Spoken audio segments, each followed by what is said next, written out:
Seja bem-vindos ao canal, deixe seu like para mais vídeos de transformação pessoal. Vamos começar. Escrito por Norman Vicente Peale Pai, o pensamento positivo, o que pode este livro fazer por você? Este livro foi escrito para sugerir técnicas e indicar exemplos que demonstram que o leitor não tem de ser derrotado seja pelo que for, que pode desfrutar de paz de espírito, de uma saúde de ferro e dos benefícios de um fluxo constante de energia. Resumindo, que a sua vida pode ser plena de alegria e satisfação. Não tenho a menor dúvida dos seus méritos, pois vi inúmeras pessoas a aprenderem e aplicarem um sistema de procedimentos simples que lhes proporcionou grandes benefícios. Estes pressupostos, que podem parecer extravagantes, têm por base exemplos fidedignos e concretos da experiência humana. Há demasiadas pessoas a serem derrotadas pelos problemas do cotidiano.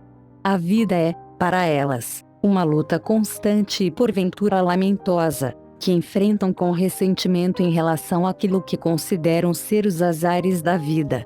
De certa forma, a vida pode ser pródiga em azares, mas existe também um espírito e um método que nos permitem controlar e até mesmo condicionar esses azares. É lastimável que as pessoas se deixem derrotar pelos problemas, preocupações e dificuldades da existência humana, quando, na verdade, tudo isso é desnecessário. Ao dizer isto, não estou a ignorar ou a minimizar as agruras e as tragédias do mundo, mas também não posso permitir que controlem a minha vida. Podemos consentir que os obstáculos tomem conta da nossa mente ao ponto de eles se sobreporem a nós próprios e de se tornarem os fatores dominantes no nosso padrão de pensamento.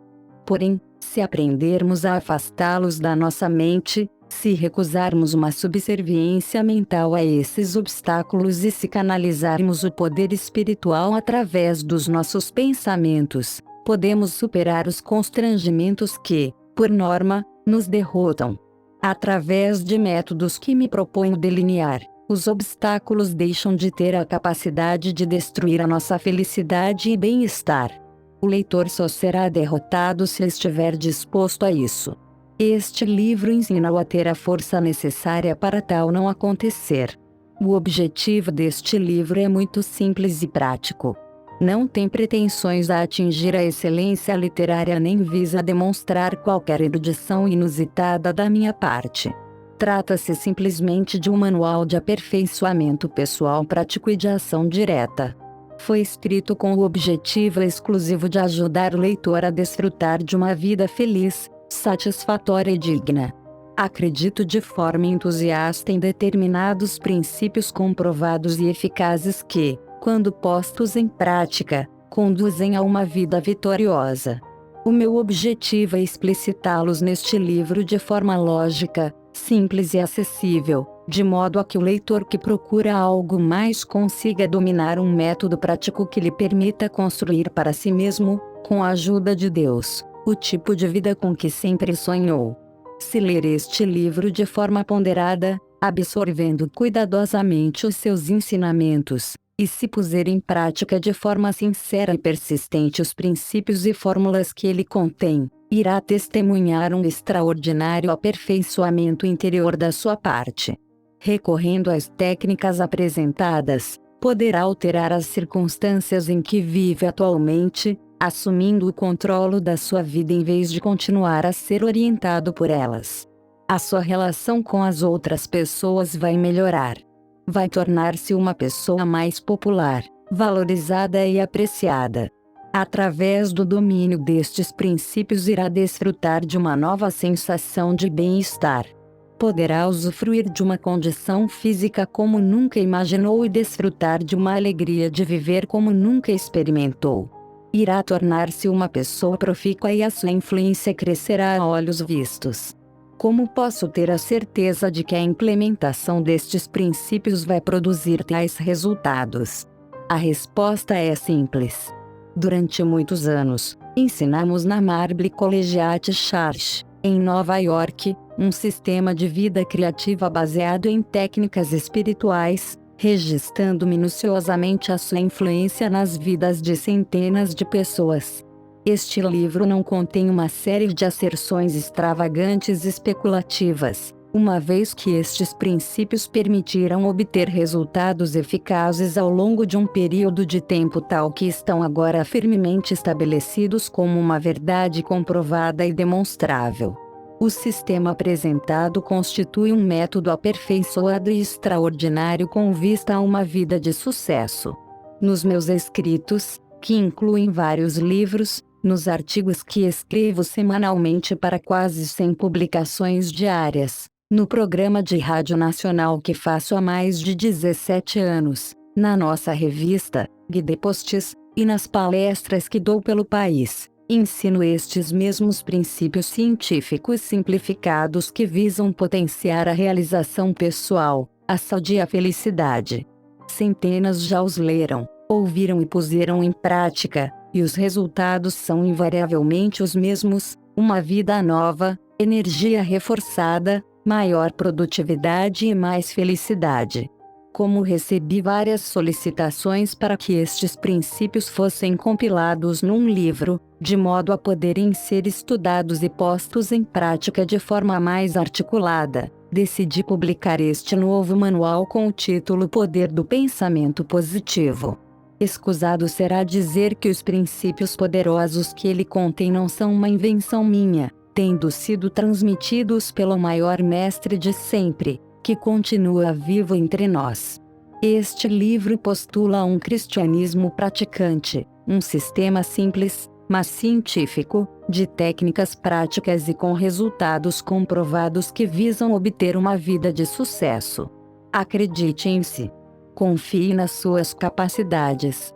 Sem uma confiança humilde, mas razoável, nas suas próprias capacidades, não poderá ser bem-sucedido ou feliz. Mas com uma autoconfiança resoluta alcançará o sucesso. Sentimentos de inferioridade e desadequação impedem a concretização dos seus sonhos, ao passo que a autoconfiança permite alcançar a realização pessoal e o sucesso. Tendo em conta a importância desta atitude mental, este livro vai ajudá-lo a acreditar em si e a libertar o seu poder interior. É impressionante o número de pessoas infelizes que se sentem debilitadas pela doença comumente designada por complexo de inferioridade. Mas escusa de sofrer desta aflição. Quando são tomadas as medidas adequadas, ela pode ser superada. É possível desenvolver uma confiança criativa em si mesmo, uma confiança justificada.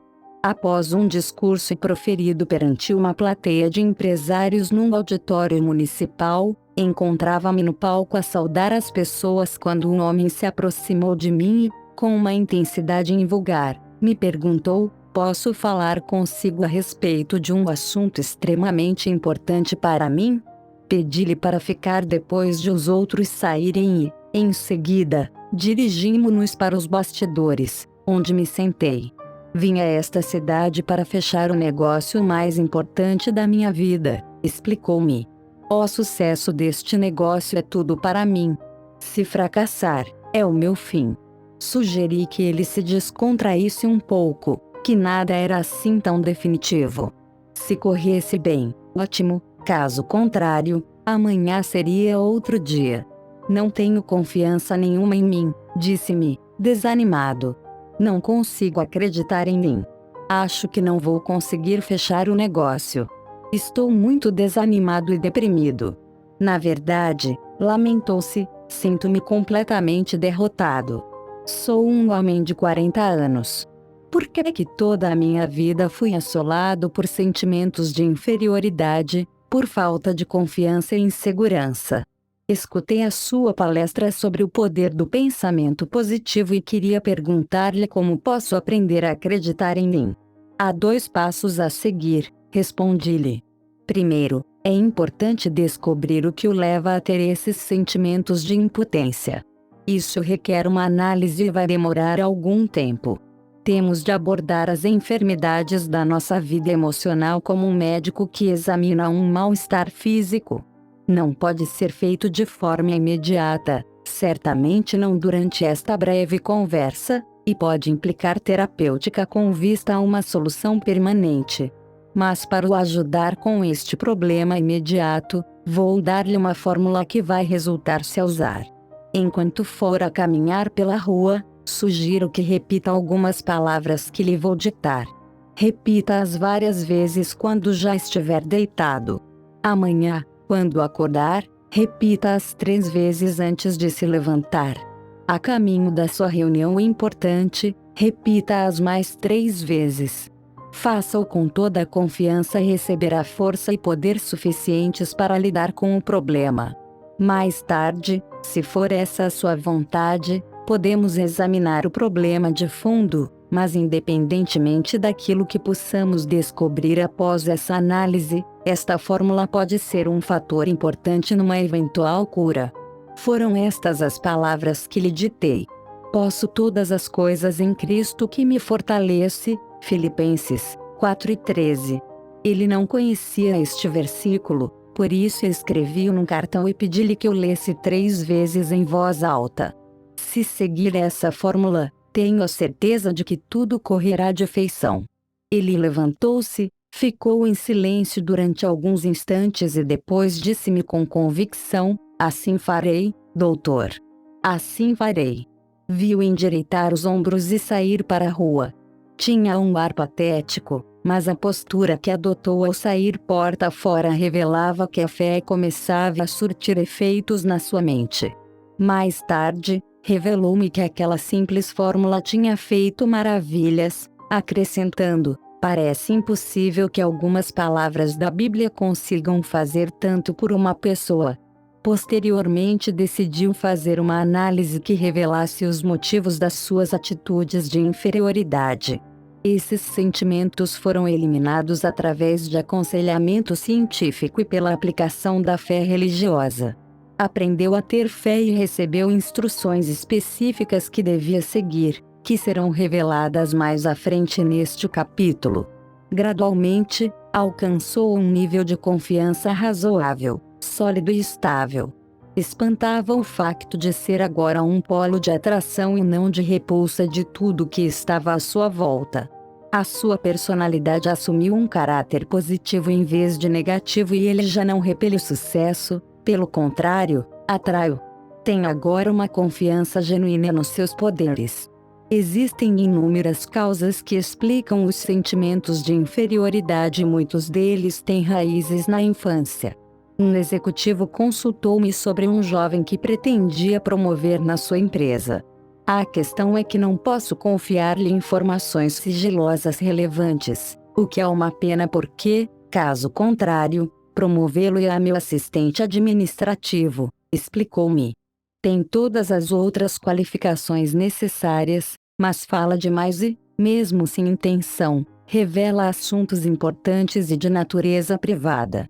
Após uma análise, descobri que ele falava demais apenas devido a um complexo de inferioridade. Para compensar essa fraqueza, cedia à tentação de exibir os seus conhecimentos. Confraternizava com indivíduos bem-sucedidos que tinham frequentado a universidade e integrado repúblicas estudantis. Mas a pessoa em questão tinha origens humildes e nunca tinha frequentado o ensino superior ou pertencido a uma república. Por conseguinte, sentia-se inferior aos seus colegas em termos de instrução e estatuto social. Para conquistar o respeito deles e aumentar a sua autoconfiança, o seu subconsciente, que procura sempre um mecanismo de compensação, forneceu-lhe uma forma de elevar o seu ego. Ele tinha acesso aos círculos mais restritos da indústria e acompanhava o seu superior a conferências onde conhecia figuras de renome e ouvia conversas privadas importantes. Divulgava estas informações privilegiadas para suscitar admiração e inveja nos seus colegas, o que servia para elevar a sua autoestima e satisfazer a sua necessidade de reconhecimento. Quando o seu superior teve conhecimento da causa deste seu traço de personalidade, sendo um homem afável e compreensivo, fez ver ao jovem as portas que as suas capacidades podiam abrir na empresa.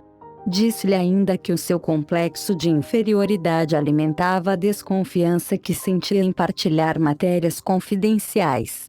Este autoconhecimento, em conjunto com a prática sincera das técnicas de fé e oração, fez dele um recurso valioso para a empresa. Os seus verdadeiros poderes foram libertados. Talvez consiga ilustrar a forma como muitos jovens desenvolvem um complexo de inferioridade através de uma referência pessoal. Quando era mais novo, eu era extremamente magro. Era muito enérgico, fazia parte da equipe de atletismo, era saudável e rijo como um pero, mas era magro. Isso incomodava-me porque não queria ser magro. Queria ser gordo. Chamavam-me magricela, o que muito me contrariava, uma vez que preferia que me chamassem gordo. Queria ser entroncado, forte e gordo. Fiz de tudo para engordar. Tomava óleo de fígado de bacalhau, batidos, devorava milhares de sundais de chocolate com natas e frutos secos, bolos e tartes, mas nada disso me afetava. Continuava magro e passava noites em claro a pensar e a sofrer por causa disso. Continuei a tentar engordar até os 30 anos, quando, subitamente, se engordei. Rebentei pelas costuras. Nessa altura, tornei-me inseguro por ser tão gordo e acabei por ter de perder uns 20 quilos com igual sofrimento, de modo a conseguir ter um peso adequado. Em segundo lugar, para concluir esta análise pessoal de que dou conta apenas porque pode ajudar outros a entender o funcionamento desta doença, era filho de um clérigo, facto que estava sempre presente na minha vida. Todos os outros podiam fazer o que lhes apetecesse, mas se eu tivesse um deslize mínimo, és filho de um pregador. Daí não querer ser filho de um pregador, pois os filhos dos pregadores têm a obrigação de ser bonzinhos e piegas. Eu queria ser conhecido como um durão. Talvez seja por isso que os filhos dos pregadores têm a reputação de problemáticos, já que se revoltam contra o facto de serem constantemente conotados com a igreja a que pertencem. Jurei que nunca seria um pregador.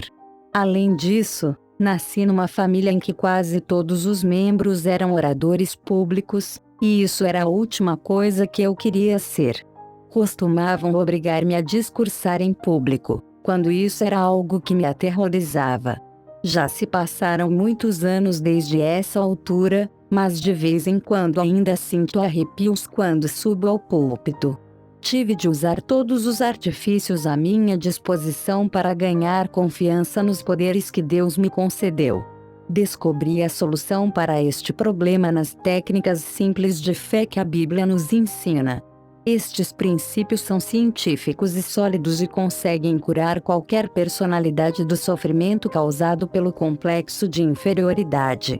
A sua utilização permite aos que sofrem desta condição encontrar e libertar os poderes que foram inibidos por esse sentimento de desadequação. Estas são algumas das origens mais comuns do complexo de inferioridade que inibe a nossa personalidade. Podemos ter sido vítimas de uma qualquer violência emocional durante a infância ou ser esta a consequência de determinadas circunstâncias ou de algo que fizemos a nós próprios. Esta condição pode ter origem num passado nebuloso que se esconde nos recessos mais recônditos da personalidade. Talvez tenha tido um irmão mais velho que era um aluno brilhante, que tivesse notas máximas na escola ao passo que o leitor era apenas um aluno mediano, e era chamado à razão por isso mesmo. Por isso acreditava que nunca conseguiria ser tão bom como ele. As notas dele eram as melhores e as suas apenas medianas, e o leitor assumiu que nunca deixaria de ser mediano ao longo da sua vida. Aparentemente, nunca percebeu que alguns dos alunos que tinham notas medianas na escola viriam a tornar-se nas pessoas mais bem-sucedidas fora da escola. Nada garante que alguém que obtenha a melhor nota na universidade se torne na pessoa mais importante do país. Talvez as suas notas máximas se acabem assim que ele recebe o diploma, ao passo que o aluno mediano pode vir a tornar-se brilhante ao longo da vida. A solução para eliminar o complexo de inferioridade, que é outro termo para uma descrença profunda em si mesmo, é encher a sua mente até transbordar com fé. Cultive uma fé inabalável em Deus e verá que desenvolve uma fé humilde, mas firmemente realista em si mesmo. A fé dinâmica é alcançada através da oração em abundância, da leitura e da absorção mental da Bíblia e da prática destas técnicas de fé. Num capítulo subsequente irei abordar fórmulas específicas de oração, mas quero salientar que o tipo de oração que produz a qualidade de fé necessária para eliminar complexos de inferioridade tem uma natureza particular. As orações superficiais, formais e simplistas não são suficientemente poderosas. Perguntaram a uma maravilhosa mulher negra, cozinheira na casa de amigos no Texas, como conseguia superar com mestria os seus problemas.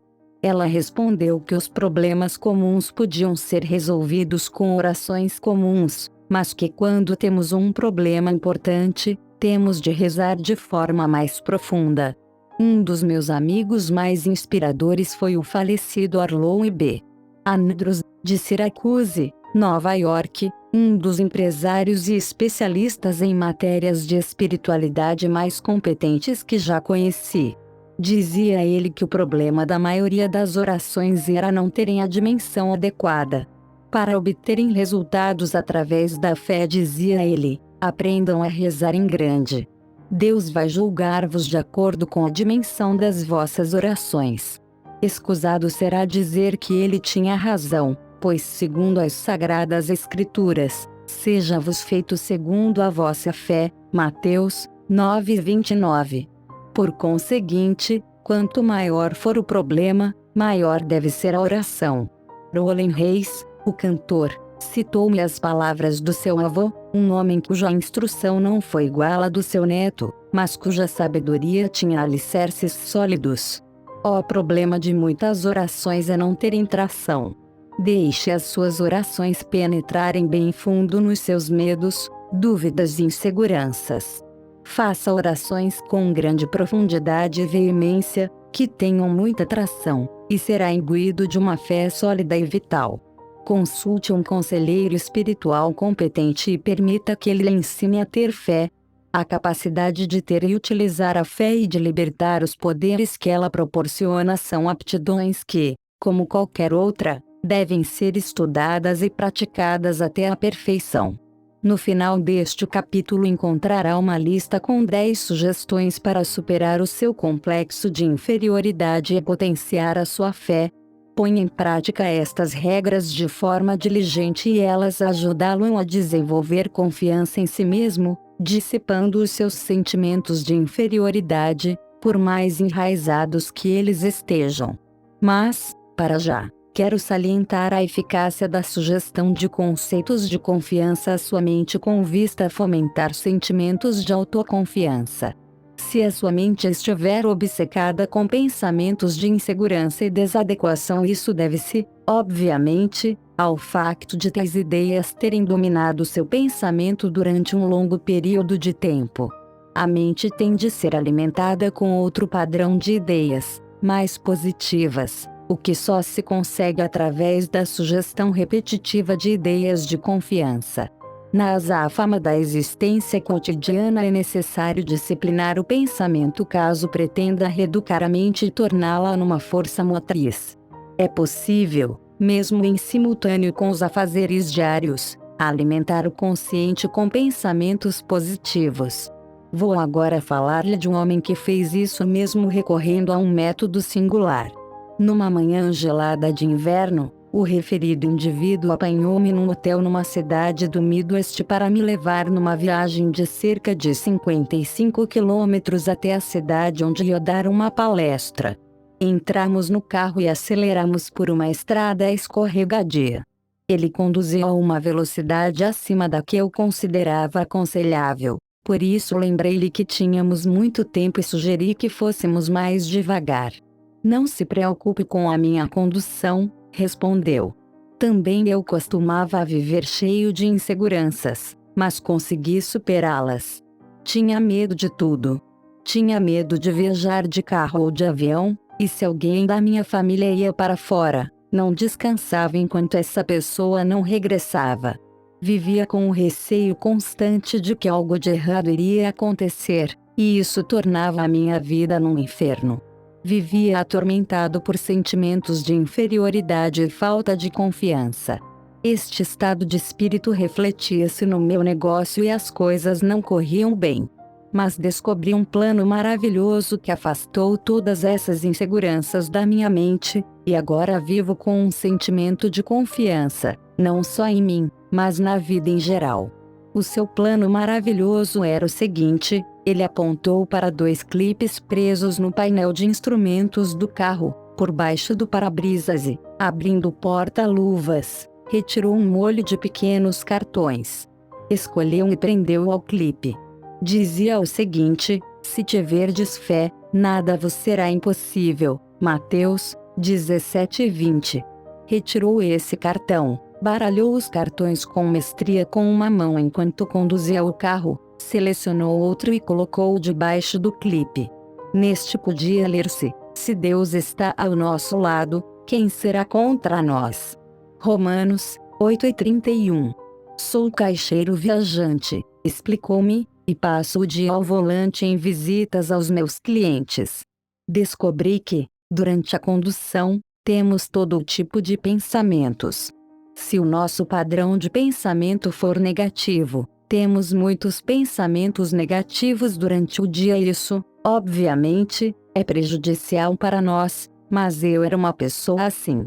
Passava o dia a conduzir entre compromissos profissionais com pensamentos temerosos e derrotistas, e esse era um dos motivos que explicavam os meus fracos resultados em termos de vendas.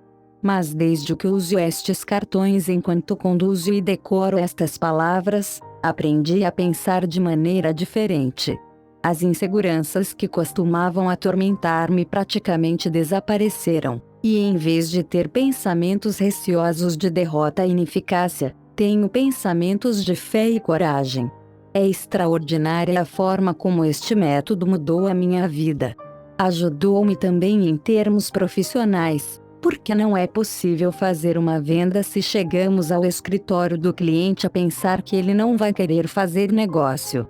Este plano utilizado pelo meu amigo é muito inteligente. Ao encher a mente com proclamações da presença, apoio e ajuda de Deus, conseguiu alterar os seus processos mentais e pôr fim ao domínio do seu sentimento de insegurança. Os seus poderes potenciais foram libertados. Aumentamos os nossos sentimentos de insegurança ou segurança através da forma como pensamos. Se os nossos pensamentos se fixam em expectativas sinistras de acontecimentos terríveis, o resultado é um sentimento de insegurança constante. O que é mais grave é a tendência de criar, através do poder do pensamento, a própria circunstância que tememos.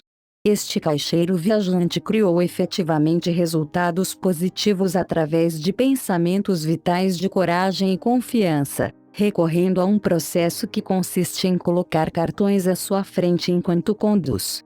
Os seus poderes, curiosamente inibidos por uma psicologia derrotista, fluem agora a partir de uma personalidade na qual as atitudes criativas foram estimuladas.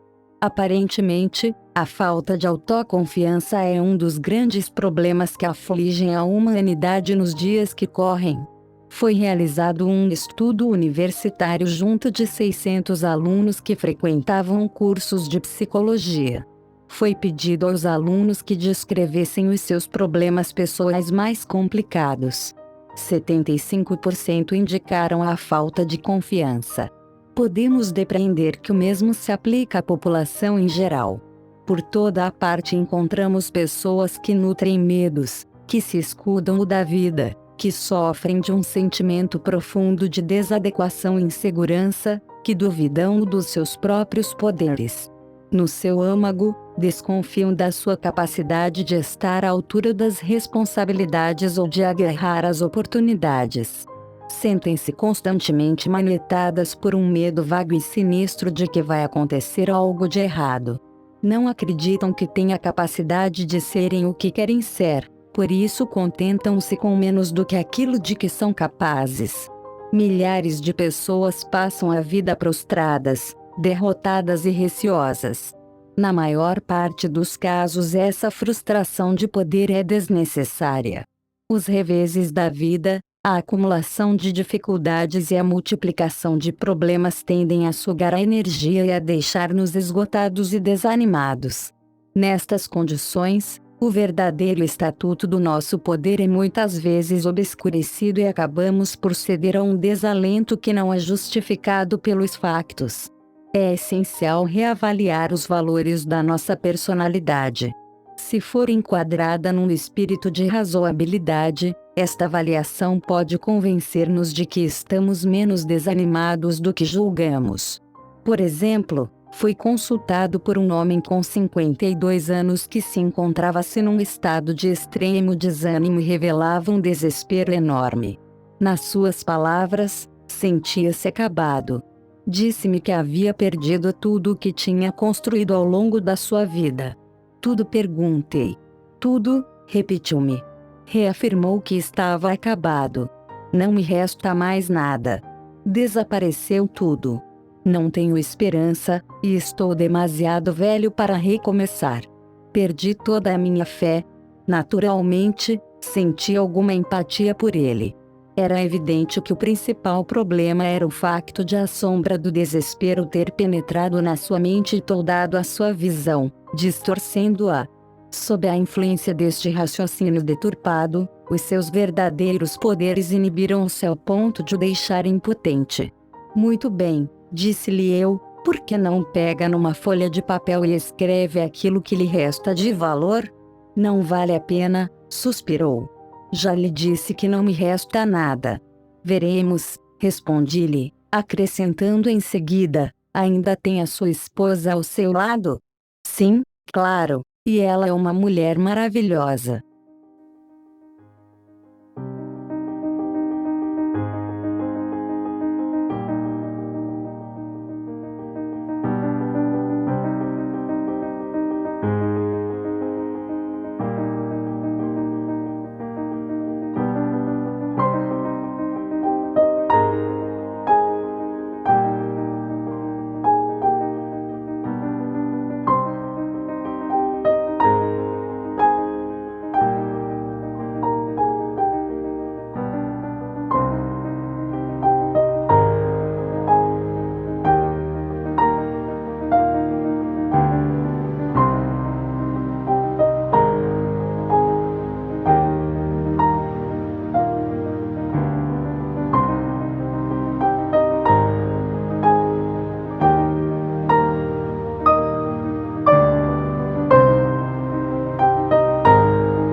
Estamos casados há 30 anos.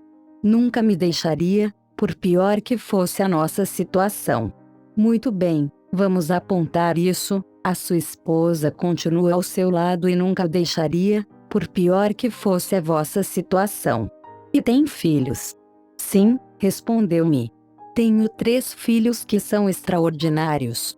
Fiquei comovido quando os ouvi dizer: pai, gostamos muito de ti e podes contar sempre com o nosso apoio. Pois bem, é o segundo item da lista, 3 filhos que o adoram e que o apoiam. Tem amigos? Sim, respondeu-me. Tenho ótimos amigos. Tenho de reconhecer que têm sido fantásticos. Já me disseram que gostariam de me ajudar, mas o que podem eles fazer? não podem fazer nada. É o terceiro item. Tem amigos que gostariam de o ajudar e que têm consideração por si. E a sua integridade? Fez alguma coisa de errado? A minha integridade está intacta, respondeu. Sempre tentei fazer o que estava correto e a minha consciência está tranquila. Muito bem, disse-lhe, será o quarto item, integridade. E a sua saúde? A minha saúde está boa, respondeu. Estive doente poucos dias e creio que posso dizer que estou em boa forma física. Então, será esse o quinto item, saúde física. E o que me diz dos nossos Estados Unidos? Acha que continuam a prosperar e que esta ainda é a terra das oportunidades? Sim, disse-me. É o único país no mundo onde eu gostaria de viver. Será o sexto item, vive nos Estados Unidos, a terra das oportunidades, e tem gosto em viver aqui. A seguir, perguntei-lhe, é a sua fé? Acredita em Deus e na sua ajuda? Sim, disse-me ele. Acho que não teria conseguido chegar até aqui sem a ajuda de Deus. Muito bem, continuei, vamos rever a lista dos pontos positivos que compilamos. 1. Uma esposa maravilhosa, casado há 30 anos. 2. 3 filhos dedicados dispostos a apoiá-lo. 3. Amigos que querem ajudá-lo e que têm consideração por si. 4. Integridade, não tem nada de que se envergonhe. 5. Saúde física. 6. Vive nos Estados Unidos, o melhor país do mundo. 7. É um homem de fé. Passei-lhe o papel por cima da mesa. Veja o que tem aí. Parece-me que tem muitas coisas a seu favor. Não me tinha dito que tinha perdido tudo? Ele sorriu de forma constrangida. Acho que não pensei nestas coisas. Nunca vi a questão por esse prisma. Talvez a minha situação não seja assim tão má, refletiu. Talvez consiga recomeçar a minha vida se tiver confiança, se sentir que tenho algum poder dentro de mim. Ele acabou por perceber e por recomeçar a sua vida, mas fê-lo apenas quando alterou a sua perspectiva das coisas, a sua atitude mental. A fé dissipou as suas dúvidas e fez surgir nele poder suficiente para superar todas as dificuldades. Este incidente ilustra uma verdade profunda que é expressa numa afirmação muito importante feita por um famoso psiquiatra, o Dr. Gary Menninger. Disse ele, as atitudes são mais importantes do que os factos. Vale a pena repetir esta frase até a verdade ganhar raízes na nossa mente. Qualquer facto com que nos deparemos na nossa vida, por mais difícil ou aparentemente desesperante que seja, não é tão importante como a nossa atitude perante esse mesmo facto. A forma como o encaramos pode derrotar-nos ainda antes de tomarmos qualquer medida em relação a ele. Podemos deixar-nos assoberbar mentalmente por um facto antes de começarmos a lidar com ele. Mas um padrão de pensamento confiante e otimista pode alterar ou superar esse facto por completo. Conheço um indivíduo que é uma enorme mais-valia para a sua organização, não por possuir uma qualquer capacidade extraordinária, mas por demonstrar invariavelmente um padrão de pensamento triunfante. Quando os seus associados encaram um assunto de forma pessimista, ele utiliza aquilo a que chama método do aspirador.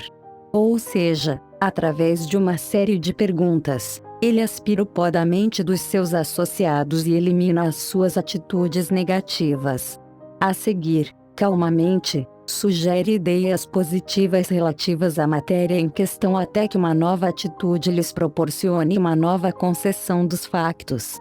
Os associados referem muitas vezes que os factos lhes parecem diferentes quando o homem aplica o seu método. É a atitude confiante que faz toda a diferença. Mas não se trata aqui de toldar a objetividade com que se encaram os factos. A vítima do complexo de inferioridade encara todos os factos à luz de atitudes negativas. O segredo da correção passa por ter uma perspectiva lúcida, mas com pendor para uma apreciação positiva.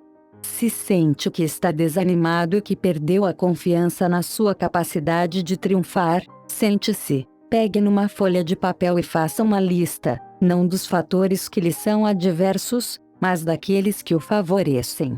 Se pensar constantemente nas forças que parecem estar contra si, estará a dar-lhes uma força que não se justifica. Vão assumir uma intensidade que não possuem na realidade. Mas se, pelo contrário, visualizar e afirmar vezes 100 os pontos positivos e concentrar o seu pensamento neles, enfatizando-os ao máximo, ultrapassará qualquer dificuldade, independentemente da sua natureza.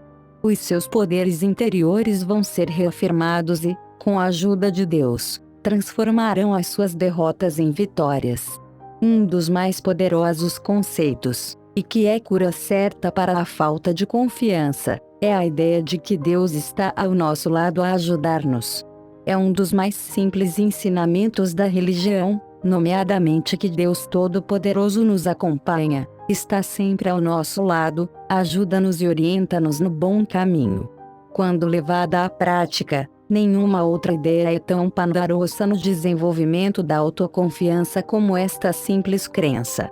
Para tal, basta repetir: Deus está comigo, Deus ajuda-me, Deus guia-me. Reserve vários minutos do seu dia a visualizar a sua presença. A seguir, desenvolva uma fé inabalável nesta proclamação. Trate dos seus afazeres com a certeza de que aquilo que proclamou e visualizou é verdade. Proclame, visualize e acredite concretizará a sua verdade. O poder gerado por este procedimento vai surpreendê-lo. Os sentimentos de confiança dependem do tipo de pensamentos que habitualmente ocupam a nossa mente. Se tiver pensamentos derrotistas, vai acabar por se sentir derrotado. Mas se optar por pensamentos confiantes e fizer disso um hábito prevalente, desenvolverá um sentimento de capacitação tal que será capaz de superar qualquer dificuldade que surja no seu caminho. De facto, sentimentos de confiança induzem um aumento do poder.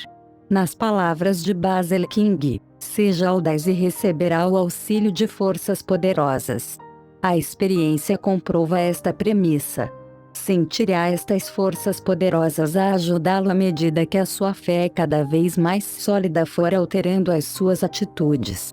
Emerson declarou uma verdade inabalável: os conquistadores são aqueles que acreditam ser capazes. E acrescentou: faça aquilo que mais teme e terá como certa a conquista desse medo. Pratique a confiança e a fé e os seus medos e inseguranças deixarão de ter poder sobre si. Certa vez, quando Stonewall Jackson planeava um ataque temerário, um dos seus generais objetou com receio, dizendo: tenho medo disto ou receio aquilo. Colocando a mão sobre o ombro do seu temeroso subordinado, Jackson disse: general, nunca dê ouvidos aos seus medos. O segredo é preencher a mente com pensamentos de fé, confiança e segurança. Assim, expulsará todos os pensamentos de dúvida e falta de confiança. A um indivíduo que durante muito tempo foi atormentado por inseguranças e medos, sugeri que lesse a Bíblia e sublinhasse com um lápis vermelho todas as passagens relativas à coragem e à confiança. Ele decorou-as e encheu a mente com os pensamentos mais saudáveis, felizes e poderosos do mundo. Estes pensamentos dinâmicos transformaram o seu desespero debilitante em força inabalável. A mudança que ocorreu nele em poucas semanas foi impressionante. Passou de homem derrotado a personalidade confiante e inspiradora. Agora irradia coragem e magnetismo. Recuperou a confiança em si mesmo e nos seus poderes através de um simples processo de condicionamento mental. Em resumo, o que pode fazer agora para aumentar a sua autoconfiança? Seguem-se 10 regras simples e práticas que visam ajudá-lo a ultrapassar atitudes de desadequação e a pôr em prática a fé. Milhares de pessoas recorreram a estas regras e obtiveram bons resultados. Implemente este programa e verá aumentar a confiança nos seus poderes. Será imbuído de uma nova sensação de capacitação. 1. Formule e enraize na sua mente a imagem de um indivíduo bem-sucedido. Agarre-se com unhas e dentes a essa imagem. Não permita que ela desvaneça. A sua mente vai procurar concretizar esta imagem. Nunca se imagine a sossobrar, nunca duvide da realidade da imagem mental. Esse é o maior perigo, porque a mente procura sempre concretizar aquilo que imagina. Por conseguinte, imagine sempre sucesso, independentemente do quão terrível tudo lhe pareça no momento. 2. Sempre que um pensamento negativo relativo aos seus poderes pessoais entrar na sua mente, enuncie em voz alta um pensamento positivo que o anule. 3. Não crie obstáculos na sua imaginação. Desvalorize tudo que possa ser um obstáculo. Minimize-os. As dificuldades devem ser analisadas e abordadas de forma eficaz, de modo a serem eliminadas, mas sendo sempre encaradas de forma realista. Não podem ser empoladas por pensamentos receosos. 4. Não se deixe fascinar por terceiros nem tente imitá-los. Ninguém pode encarnar a pessoa que é de forma tão eficaz como o próprio leitor. Lembre-se que a maioria das pessoas, apesar da sua aparência e comportamento confiantes, por norma sentem o mesmo medo que o leitor e têm as mesmas dúvidas em relação a si mesmas. 5. 10 vezes ao dia, repita estas palavras dinâmicas: se Deus está ao nosso lado, quem será contra nós? Romanos 8:31. Pare de ler e repita-as agora, lentamente e com confiança. 6. Peça a um conselheiro competente que o ajude a compreender a sua forma de agir. Descubra as origens dos seus sentimentos de inferioridade e insegurança, que muitas vezes estendem raízes até a infância. O autoconhecimento é a chave da cura. 7. 10 vezes ao dia, faça a seguinte proclamação, repetindo em voz alta, se possível. Posso todas as coisas em Cristo que me fortalece. Filipenses 4:13. Repita estas palavras agora. Esta proclamação mágica consubstancia o antídoto mais potente contra os pensamentos de inferioridade. 8. Faça uma avaliação precisa das suas capacidades e aumente o resultado em 10%. Não seja egoísta, mas desenvolva um respeito saudável por si próprio. Acredite nos seus poderes libertados por Deus. 9. Coloque-se nas mãos de Deus.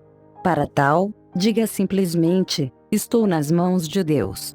Acredite que está a receber todo o poder de que necessita, agora. Sinta-o a percorrer o seu corpo.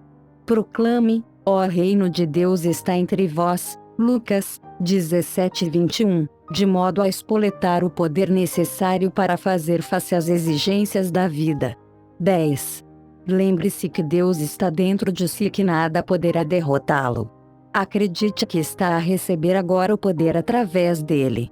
Uma mente em paz é geradora de poder. Ao pequeno almoço numa sala de refeições de hotel, éramos 3 à mesa a trocar impressões sobre como tínhamos dormido nessa noite, obviamente um tema de enorme relevância. Um de nós queixou-se de uma noite mal dormida. Passou a noite às voltas na cama e acordou tão exausto como se deitou. É melhor deixar de ouvir notícias antes de me deitar, observou. Estive atento ao noticiário de ontem à noite e fiquei com os ouvidos cheios de problemas. É uma frase esclarecedora: os ouvidos cheios de problemas. Não admira que tivesse dormido mal. Talvez o café que bebi antes de me deitar tenha tido alguma coisa a ver com isso, brincou. O outro homem disse de sua justiça: já eu passei uma noite em beleza. Li as notícias no jornal vespertino e vi o noticiário da tarde, por isso tive tempo de as digerir antes de ir para a cama. Mas como é óbvio, continuou, recorri ao meu plano para adormecer que nunca falha. Procurei saber que plano era esse, e ele explicou-mo da seguinte maneira. Quando era mais novo, o meu pai, que era agricultor, tinha o hábito de reunir a família na sala quando chegava a hora de dormir para nos ler passagens da Bíblia. Parece que ainda consigo ouvi-lo. Na verdade, sempre que ouço os versículos da Bíblia é como se os ouvisse no tom de voz do meu pai. Após as orações subia para o meu quarto e dormia como um anjinho. Mas quando saí de casa afastei-me das leituras da Bíblia e dos hábitos de oração. Confesso que, durante anos, praticamente as únicas vezes em que rezei foi quando me vi em apuros. Contudo, há uns meses, eu e a minha mulher, confrontados com alguns problemas complicados, decidimos retomar esses hábitos. Descobrimos que era uma prática muito benéfica, por isso, agora, todas as noites antes de nos deitarmos lemos a Bíblia e fazemos uma pequena sessão de oração. Não sei o que tem isso de especial, mas a verdade é que tenho dormido melhor e a nossa situação melhorou a todos os níveis. Na verdade, descobri a utilidade desta prática mesmo em viagem, como é o caso, por isso continuo a ler a Bíblia e a rezar. Ontem à noite, deitei-me e li o Salmo 23. Li-o em voz alta e fez maravilhas. Virou-se para o outro indivíduo e disse: "Não me deitei com os ouvidos cheios de problemas, deitei-me com a mente em paz."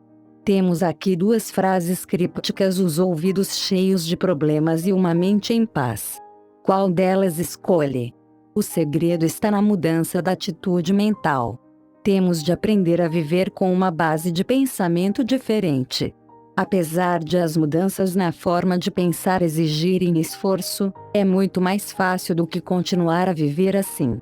Viver em tensão é difícil.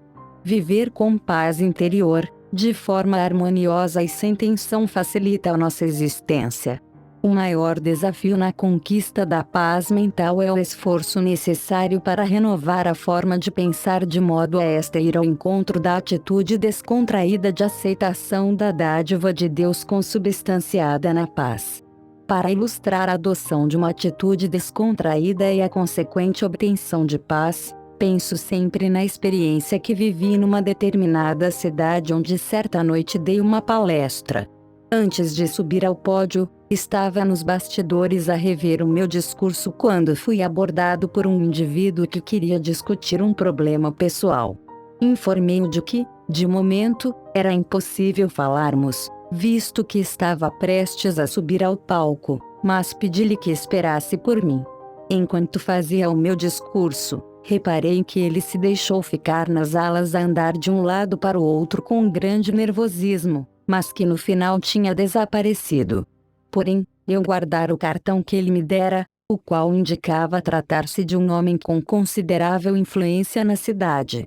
Quando voltei para o hotel, apesar de já ser tarde, não consegui deixar de me preocupar com o indivíduo, por isso decidi telefonar-lhe.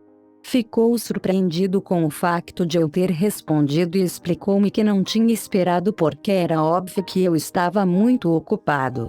Só queria que rezasse comigo, disse-me. Pensei que, se rezasse comigo, talvez eu conseguisse ter alguma paz de espírito. Não há nada que nos impeça de rezar pelo telefone, agora mesmo, retorqui. Apanhado de surpresa, ele respondeu: "Nunca ouvi falar em rezar pelo telefone." É porque não perguntei. Um telefone é um aparelho de comunicação. Está apenas à distância de alguns quarteirões de mim, mas podemos estar juntos através do telefone. Além disso, continuei, o Senhor está ao lado de cada um de nós. Está nas duas extremidades desta linha, assim como no meio. Está consigo e comigo. Está bem, aqui é céu. Gostaria que rezasse por mim. Fechei os olhos e rezei pelo homem no outro lado da linha. Rezei como se estivéssemos na mesma divisão. Ele conseguia ouvir e o Senhor também. Quando terminei, sugeri: "Não quer rezar?" Não obtive resposta. Então escutei um soluço do outro lado da linha e, a seguir, estas palavras: "Não consigo falar." Chore durante 1 minuto ou 2 e depois reze, sugeri. Diga a Deus tudo o que o perturba. Presumo que seja uma linha telefônica privada, mas mesmo que não seja e esteja alguém a ouvir, não importa. Para todos os efeitos, somos apenas duas vozes. Ninguém sabe quem somos. Incentivado pelas minhas palavras, ele começou a rezar, a princípio de forma hesitante, mas depois abriu o coração com grande fervor, revelando todo o ódio, frustração e sentimentos de fracasso que guardava dentro de si, e em grande quantidade. Por fim, rezou numa súplica: Jesus, sei que é descaramento da minha parte pedir-te seja o que for, uma vez que nunca fiz nada por ti. Presumo que saibas que não passo de um pobre coitado, apesar de me fazer de muito importante. Estou farto de tudo isto, Jesus. Ajuda-me, por favor. Voltei a rezar, pedi a Deus que atendesse a sua prece e disse: Senhor, na outra ponta desta linha, coloca a tua mão sobre o meu amigo e dá-lhe paz. Ajuda-o a sujeitar-se e a aceitar a tua dádiva de paz. Fim da minha oração. Houve uma longa pausa e para sempre recordarei o seu tom de voz quando me disse: nunca me esquecerei desta experiência, e quero que saiba que, pela primeira vez em meses, sinto-me limpo por dentro, feliz e em paz. Este homem empregou uma técnica simples para trazer paz à sua mente. Esvaziou a mente e recebeu a paz que foi a dádiva de Deus. Como referiu um médico, o problema de muitos dos meus pacientes reside apenas nos seus pensamentos. Tenho uma terapêutica favorita que receito a alguns, mas não numa receita médica que possa ser levantada na farmácia. A minha receita é um versículo da Bíblia, Romanos 12, 2. Não escrevo versículo para os meus pacientes, obrigo-os a ir procurá-lo, e diz o seguinte: deixai-vos transformar, adquirindo uma nova mentalidade, para serem mais felizes e saudáveis. Precisam de renovar a sua mente, ou seja, de alterar o padrão dos seus pensamentos. Quando tomam a medicação, ficam com a mente em paz. Isso é gerador de saúde e bem-estar. Um método primário para obter uma mente em paz consiste em praticar o esvaziamento da mente. Vamos aprofundar este tópico noutro capítulo, mas se o refiro aqui é para sublinhar a importância de uma catarse mental frequente. Recomendo uma limpeza mental pelo menos 2 vezes ao dia, ou com maior frequência, se necessário. Esvazie a sua mente de medos, ódios, inseguranças, arrependimentos e sentimentos de culpa. O simples facto de fazer este esforço consciente para esvaziar a sua mente tem tendência a proporcionar algum alívio. Nunca teve uma sensação de alívio quando foi capaz de desabafar com alguém da sua confiança preocupações que lhe causavam um aperto no coração? Enquanto pastor, observei muitas vezes o quão importante é para as pessoas poderem contar com alguém em quem podem confiar totalmente para desabafarem sobre o que perturba a sua mente. Realizei um serviço religioso a bordo do SS Lurline, numa recente viagem a Honolulu.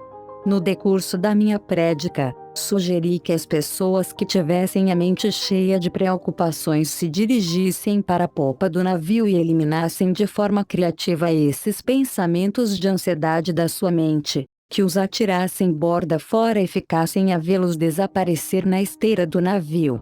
Pode parecer uma sugestão quase infantil, mas um homem veio ter comigo mais tarde e disse: fiz o que sugeriu e fiquei espantado com o alívio que isso me proporcionou.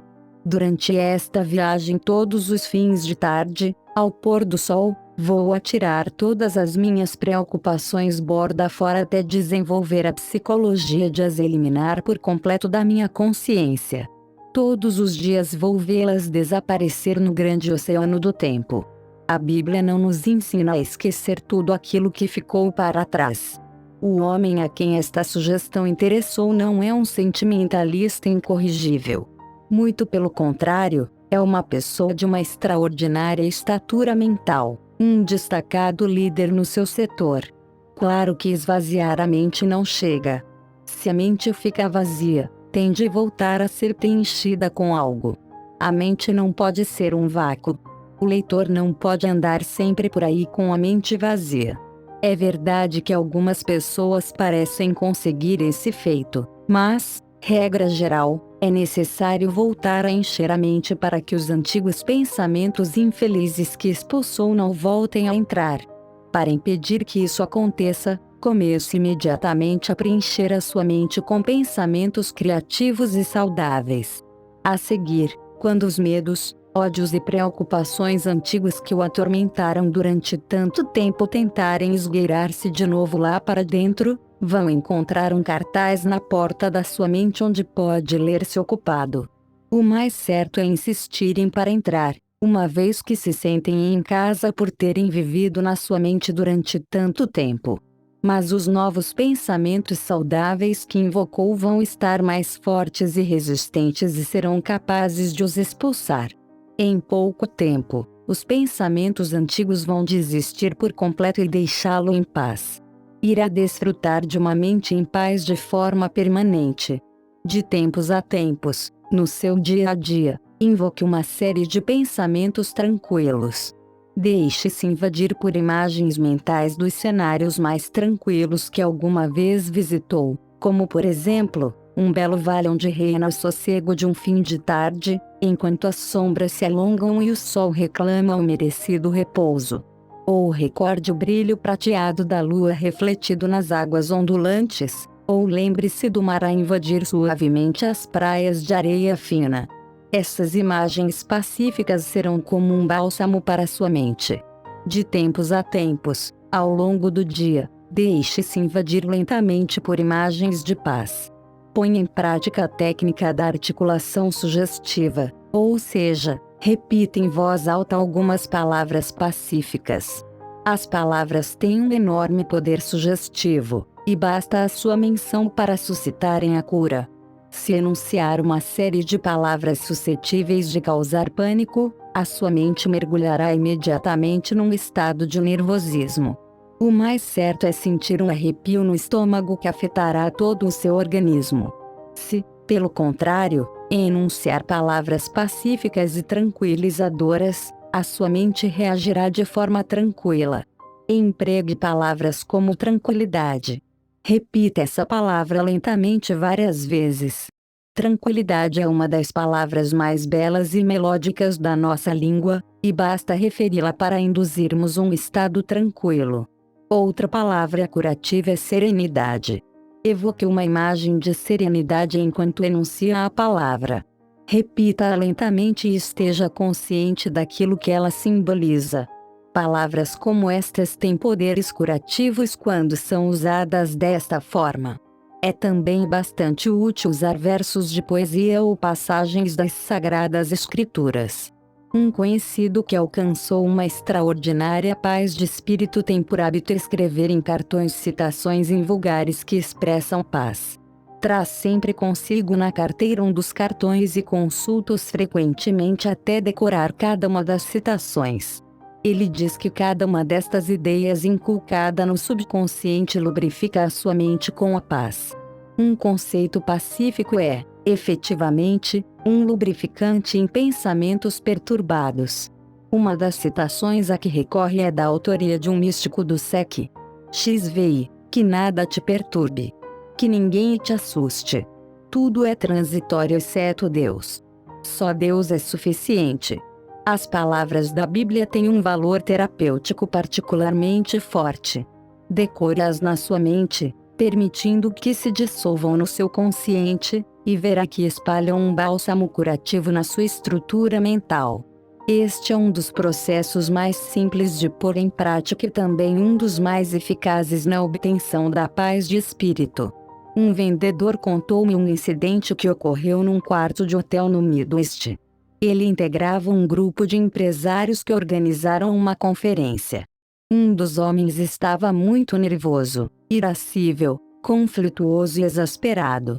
Todos os presentes o conheciam bem e perceberam que ele estava sob grande pressão. Mas, por fim, a sua atitude irritante acabou por enervar toda a gente.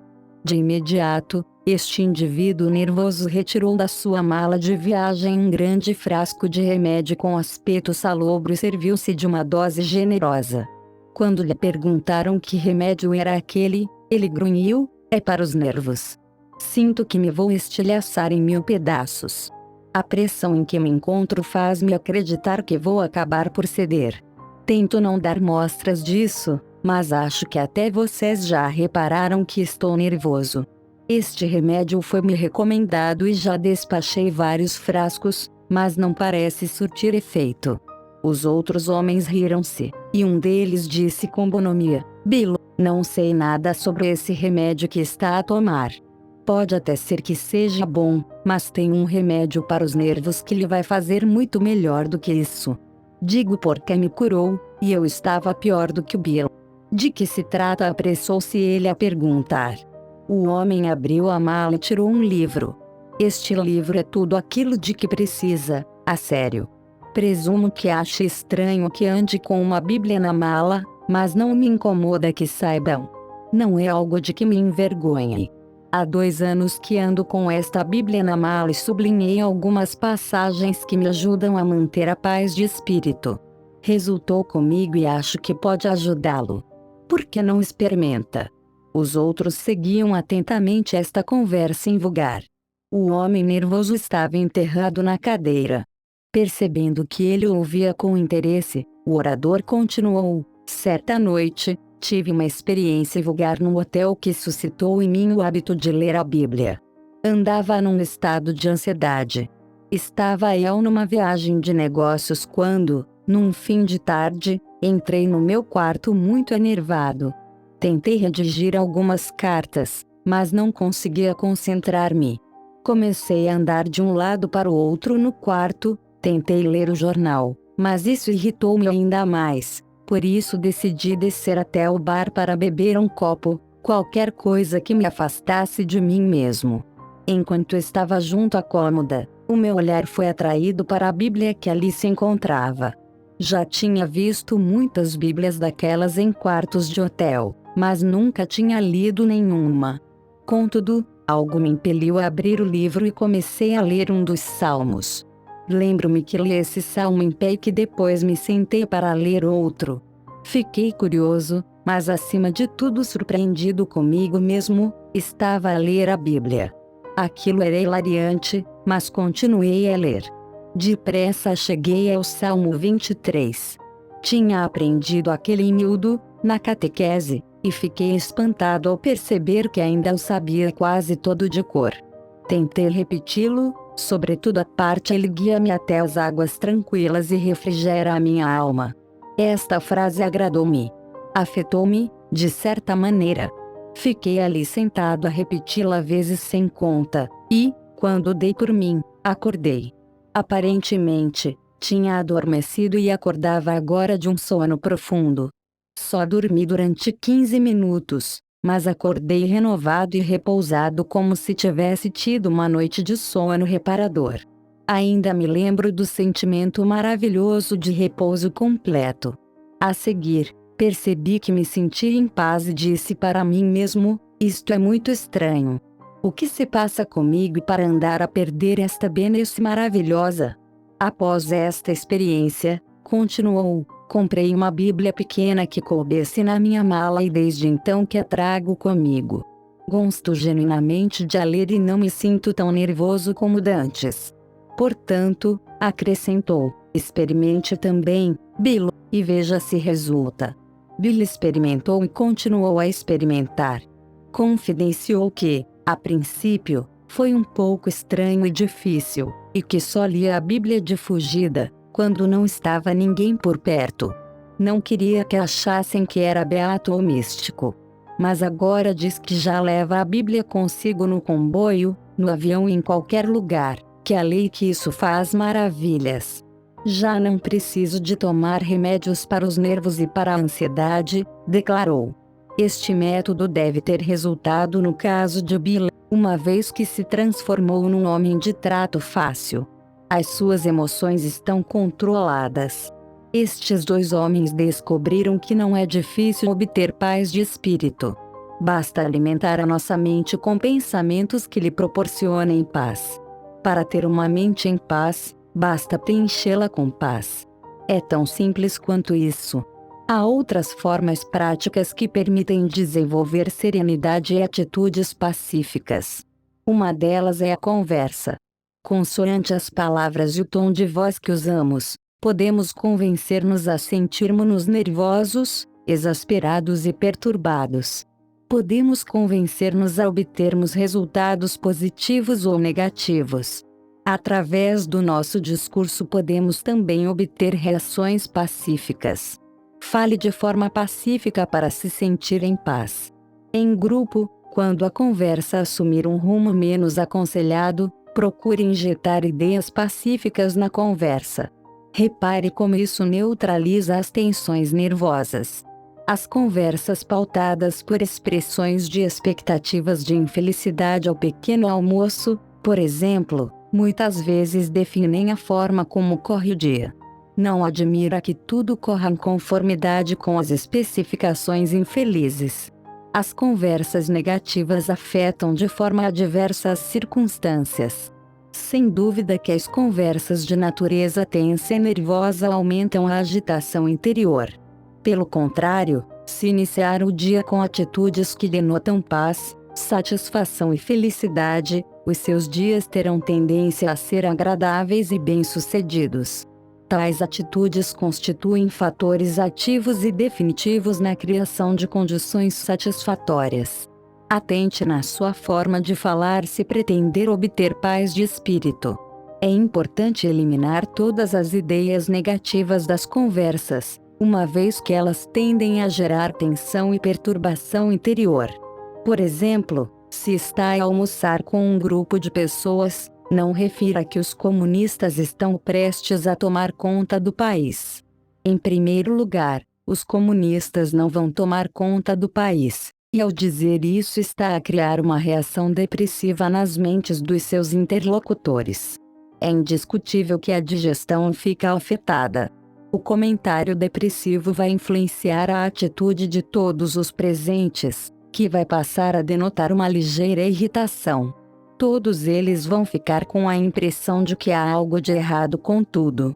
Há alturas em que temos de enfrentar estas questões difíceis e lidar com elas de forma objetiva e firme, e ninguém despreza mais o comunismo do que eu, mas de forma a obter paz de espírito, preencha as suas conversas pessoais e coletivas com expressões positivas, alegres, otimistas e satisfatórias.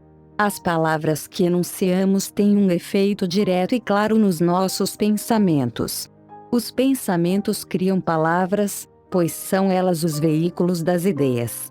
Mas as palavras também afetam os pensamentos e ajudam a condicionar, se não mesmo a criar atitudes. Na verdade, muitas vezes aquilo que consideramos ser o ato de pensar começa com a fala.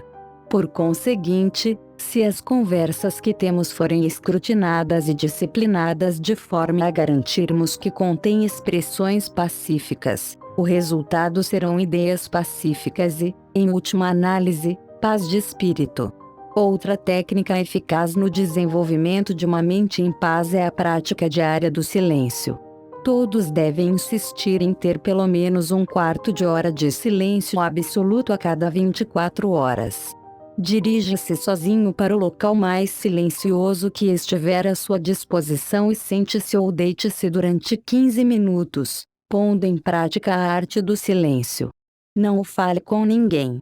Não o escreva. Não leia. Pense o menos possível. Coloque a sua mente em ponto morto. Imagine a sua mente tranquila e inativa.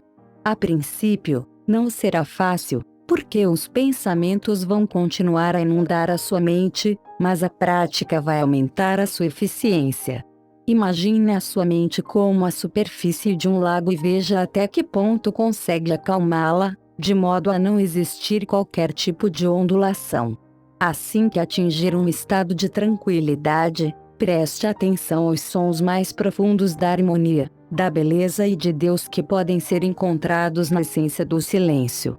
Infelizmente, os americanos não são dotados no que toca a esta prática, o que é uma pena, pois como disse certa vez Thomas Carlyle, o silêncio é o elemento no qual se moldam grandes coisas. Esta geração perdeu algo que os nossos antepassados conheceram bem e que ajudou a moldar o seu caráter, o silêncio das grandes florestas ou das amplas planícies. Talvez a nossa falta de paz interior se deva em certa medida ao efeito do ruído no sistema nervoso dos nossos contemporâneos. Estudos científicos demonstram que o ruído no local onde trabalhamos, vivemos ou dormimos reduz em grande medida a eficiência. Ao contrário do que se pensa, é discutível se alguma vez ajustamos completamente os nossos mecanismos físicos, mentais ou nervosos ao ruído. Por mais familiar que se torne o ruído repetido, nunca deixa de ser ouvido pelo subconsciente. Buzinas de automóveis, o ruído dos aviões e outros barulhos estridentes resultam em atividade física durante o sono. Os impulsos transmitidos para e através dos nervos por estes sons causam movimentos musculares que impedem o repouso efetivo. Se a reação for suficientemente grave, pode ser em tudo semelhante a um choque. Pelo contrário, o silêncio é uma prática reparadora, calmante e saudável.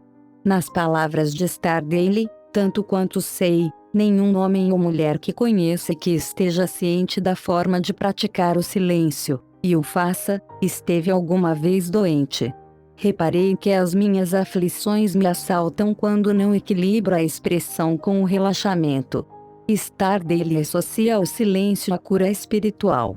A noção de repouso que resulta da prática do silêncio total é uma terapia de incomensurável valor. Nas circunstâncias da vida moderna, com o ritmo cada vez mais frenético, a prática do silêncio não é tão simples como era no tempo dos nossos antepassados. Existe atualmente uma série de dispositivos produtores de ruído que não existia no seu tempo e, além disso, os nossos horários são caóticos. Deixou de existir espaço no mundo moderno e, aparentemente, também estamos a tentar aniquilar o fator tempo. É muito raro um indivíduo poder caminhar numa floresta, sentar-se à beira-mar ou meditar numa montanha ou no convés de um navio em alto mar.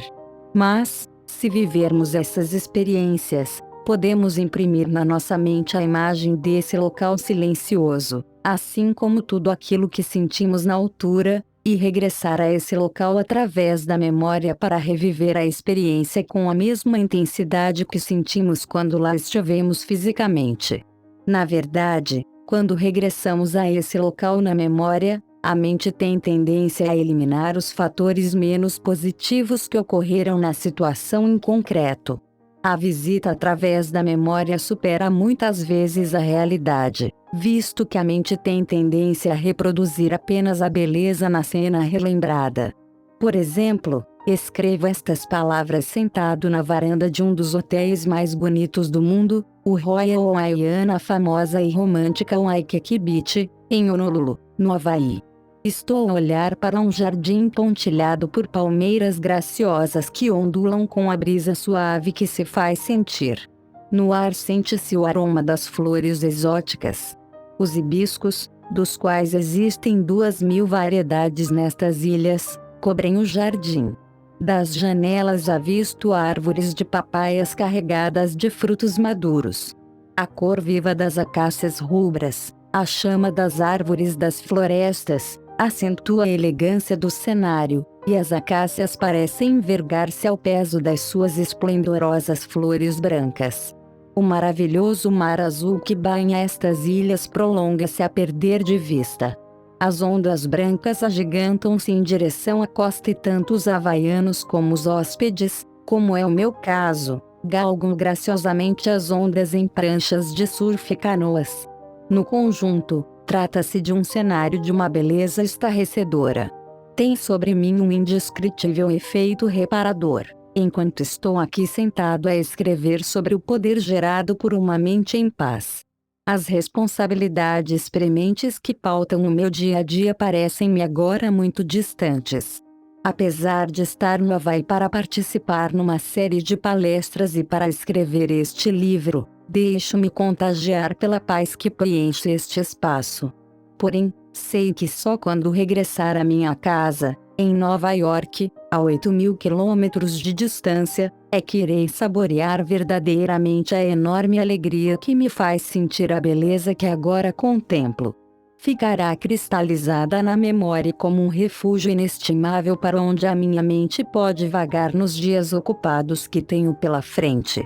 Frequentemente, quando estiver longe deste paraíso, regressarei através da memória para encontrar a paz na praia alinhada por palmeiras e banhada pelas ondas de Waikiki.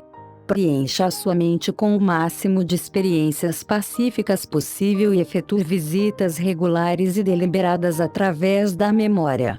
Tende a aprender que a forma mais fácil de alcançar uma mente descansada é através da criação de uma mente descansada. Isto alcança-se com a prática, através da aplicação dos princípios simples que estão enunciados neste livro. A mente está muito receptiva à aprendizagem e à disciplina. Pode convencer a mente a pensar naquilo que quiser, mas lembre-se que ela só pode refletir aquilo que recebeu previamente.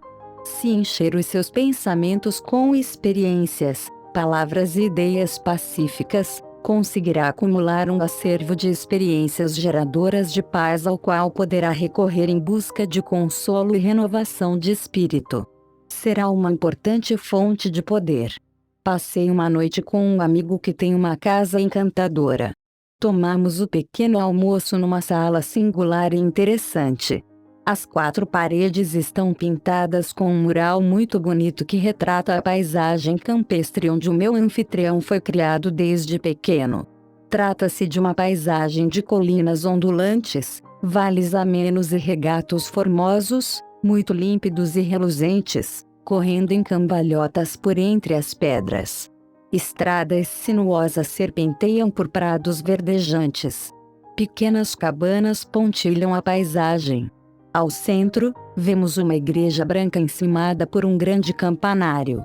Durante o pequeno almoço, o meu anfitrião falou-me sobre este cenário da sua juventude, indicando vários pontos de interesse no mural que preenchia as paredes. Disse-me, muitas vezes, quando estou sentado nesta sala, uno vários pontos na minha memória e revivo outros tempos. Lembro-me, por exemplo, de percorrer aquele carreiro descalço quando era miúdo e ainda me lembro da sensação de ter o pó entre os dedos dos pés. Lembro-me de passar muitas tardes de verão a pescar naquele lago de trutas e de descer aquelas colinas no inverno.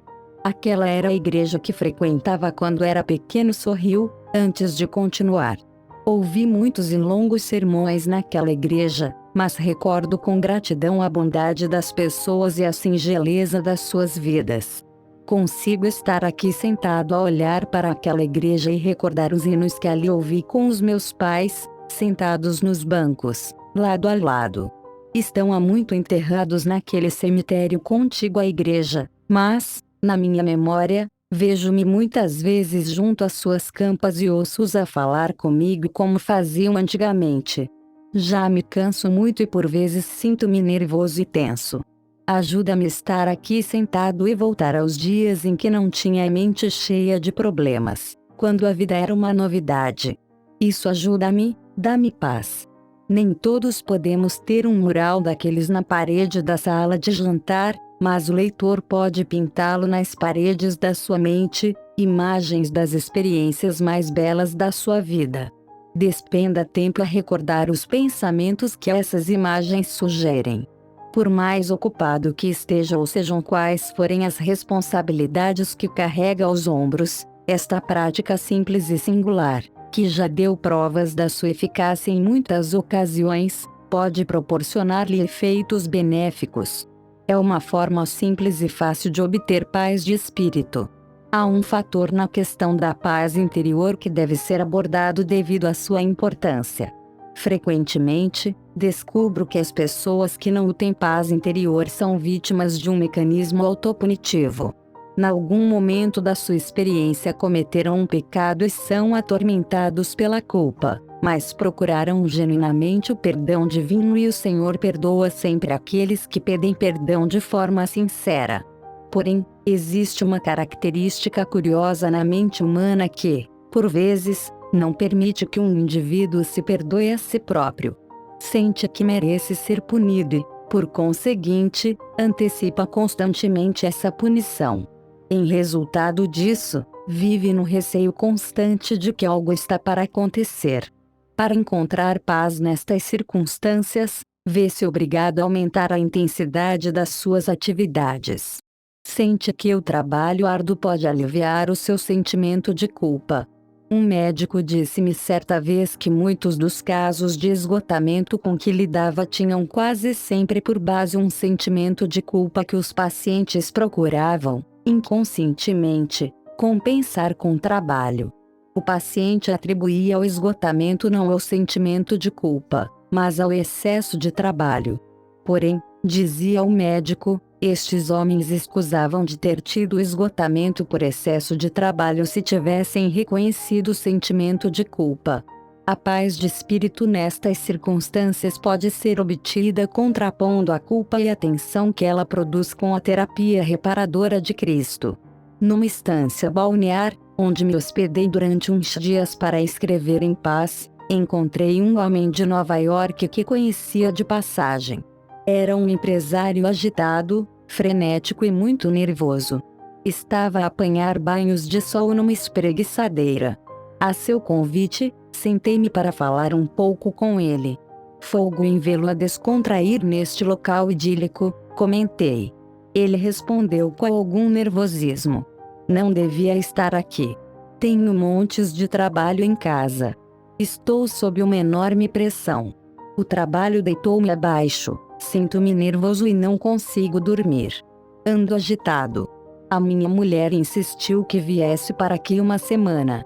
Os médicos dizem que não tenho nada de mal, que só preciso de dar descanso à cabeça e descontrair. Mas como é que se faz isso? Atirou ele, lançando-me um olhar patético. Doutor, daria tudo para ter paz e sossego. É aquilo que mais quero no mundo. Falamos durante algum tempo e veio à baila que ele vivia com receio que ocorresse algo de sinistro. Durante anos, antecipou um acontecimento desastroso, sempre à espera que acontecesse algo de mal à sua mulher, aos seus filhos ou à sua casa. Não foi difícil analisar o seu caso. A sua insegurança tinha duas origens: as inseguranças da infância e sentimentos de culpa posteriores. A sua mãe sempre sentira que algo de mal ia acontecer e ele acabou por absorver a sua ansiedade. Ao longo da vida, cometeu alguns pecados e o seu subconsciente nunca abdicou da autopunição. Tornou-se uma vítima do mecanismo autopunitivo. Face a esta infeliz combinação, dei com ele num estado de reação nervosa altamente inflamado. No final da nossa conversa, deixei-me ficar ao lado da sua espreguiçadeira. Não havia ninguém por perto, por isso sugeri com algum pudor, por acaso, gostaria que rezasse por si. Ele assinou que sim e eu pus a minha mão sobre o seu ombro e rezei: Jesus, tal como curaste os enfermos e lhes deste paz há tantos séculos, cura agora este homem. Concede-lhe o teu perdão. Ajuda-o a perdoar-se a si próprio. Afasta-o dos seus pecados e faz-lhe saber que não lhe guardas rancor. Liberta-o dos seus pecados. Faz com que a tua paz entre na sua mente, na sua alma e no seu corpo. Ele olhou para mim com uma expressão estranha e afastou o olhar, pois as lágrimas corriam-lhe pelo rosto e ele não queria que as visse. Sentimos os dois o mesmo constrangimento e decidi deixá-lo. Meses depois voltei a encontrá-lo e ele disse-me: alguma coisa mudou no meu íntimo no dia em que rezou por mim. Senti uma estranha sensação de tranquilidade e paz, e também de cura. Agora, frequenta a igreja humilde e lê a Bíblia todos os dias. Cumpre a lei de Deus e sente uma enorme energia interior. É um homem saudável e feliz, pois tem a mente e o coração repletos de paz. Final. Gratidão e até o próximo vídeo.